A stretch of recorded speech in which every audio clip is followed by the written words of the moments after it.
Sebuah penelitian di tahun 2015 menyebut Indonesia sebagai negara kedua penghasil sampah plastik terbesar di dunia setelah Tiongkok. Indonesia darurat sampah plastik dan itu ternyata terjadi beberapa tahun dari sebelum tahun ini. Sampah plastik menjadi masalah yang tak kunjung usai di berbagai negara dunia, tak terkecuali di Indonesia. Satu negara, apalagi dan Indonesia merupakan salah satu, ini bukan kebanggaan ya, penyumbang sampah terbesar di dunia dan sudah sering sekali Yang mempengaruhi rantai makanan. Bagaimana prosesnya ini?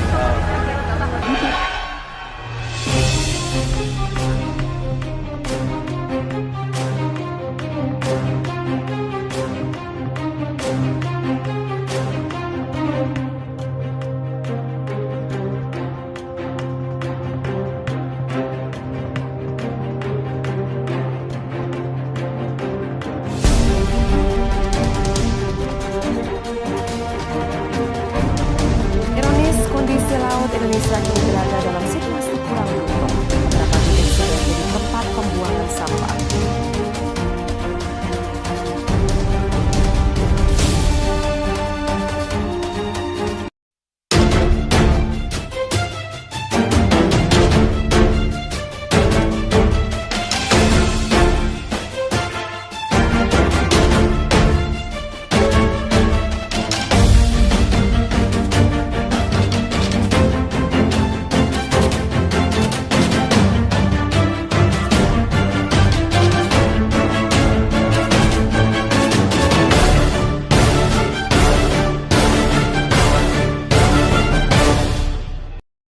Semakin tinggi tingkat pertumbuhan penduduk, membuat tingkat pengungsi meningkat dan akhirnya membuat jumlah sampah semakin banyak.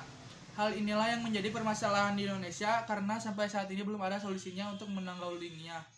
Hal ini tentunya membuat lingkungan menjadi kotor dan tentu saja merugikan lingkungan.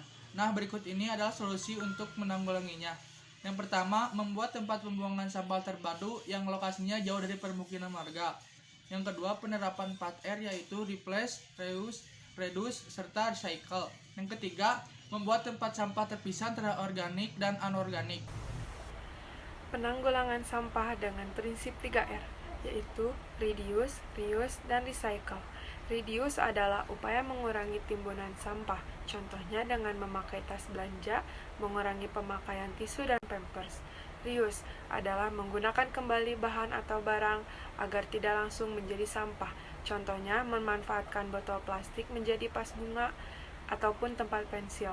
Sedangkan recycle adalah menggunakan kembali bahan yang telah mengalami proses pengolahan. Nah, dengan prinsip 3R, solusi menata lingkungan dalam penanggulangan sampah melalui pembangunan infrastruktur TPS berprinsip reduce, reuse, dan recycle. Akibat dari buang sampah sembarangan. 1. Ada berkurangnya ketersediaan air bersih. Dari keseluruhan air di dunia, hanya 1% yang bisa diakses dan digunakan oleh seluruh umat manusia. Salah 1% tersebut ada di sungai. Maka jika sungai tercemar sampah, ketersediaan air bersih juga berkurang. Yang kedua, ada sungai menjadi kotor. Yang ketiga, ada penumpukan sampah di dasar sungai. Sampah yang menumpuk kemudian menghambat sedimen dan benda-benda lainnya dalam aliran sungai. Itu dapat menciptakan tumpukan sampah dan lumpur yang membuat sungai menjadi dangkal. Yang keempat, ada banjir.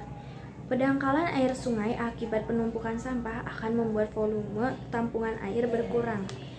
Yang kelima, ada menurunnya kadar oksigen air.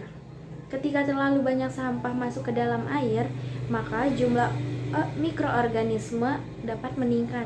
Yang keenam, ada menjadi sumber penyakit. Sungai yang tercemar sampah merupakan tempat berkembang biaknya bakteri penyebar penyakit. Maka dari itu, mari kita jaga lingkungan kita dengan cara membuang sampah pada tempatnya, karena lingkungan yang bersih dan asri adalah hasil dari orang-orang yang bekerja keras untuk menjaga kelestarian alam dan kebersihan lingkungan sekitar.